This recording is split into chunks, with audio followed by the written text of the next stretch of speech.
Israeli वज़ीर-ए-आज़म ने बंधकों की रिहाई के लिए एक बार फिर से हमास की शर्तों को खारिज कर दिया है, लेकिन उस पर लगातार टू स्टेट थ्योरी को कायम करने के लिए दबाव भी बनाया जा रहा है।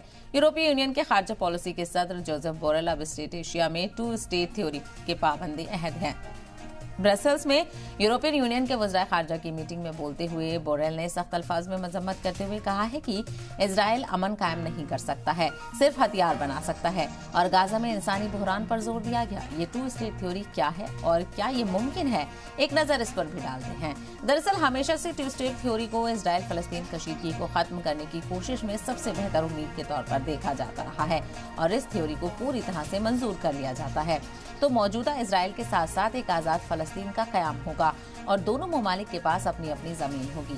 जैसे ही इजराइल हमास जंग अपने 109वें दिन पर पहुंची तो आलमी सतह से इसी थ्योरी को दुनिया भर से मंजूरी मिलने लगी है। हालांकि इजराइल और फलस्तीनी इससे एक नामुमकिन पहल के तौर पर देख रहे हैं, लेकिन जब हम तारीख पर नजर डालते हैं तो लगता है कि फलस्तीन की जमीन पर इजराइल का कब्जा ही सबसे अहम मुद्दा है जो फलस्तीन को एक स्टेट बनने से रोकता है। 1967 में इजराइल ने फलस्तीन के गाजा, वेस्ट बैंक और वेस्ट यरूशलेम समेत कई इलाकों पर कब्जा कर लिया, जिसके बाद से यहाँ रहने वाले फलस्तीनी लगातार इजरायली फौजी इक़्तिदार के मातहत रहे हैं। इसीलिए अगर टू स्टेट थ्योरी को नाफिज किया जाता है तो भी सबसे दिक्कत होगी कि मुमकिना फलस्तीनी रियासत की सरहद क्या होंगी। वेस्ट बैंक के अंदर इजरायली बस्तियों को कायम किया गया है, जिनकी तादाद लगातार बढ़ती जा रही है।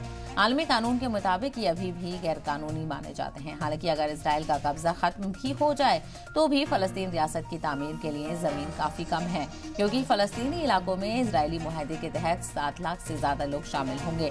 मतलब कुछ को इजराइल में बसाना होगा जिसे इजराइल बर्दाश्त नहीं करेगा।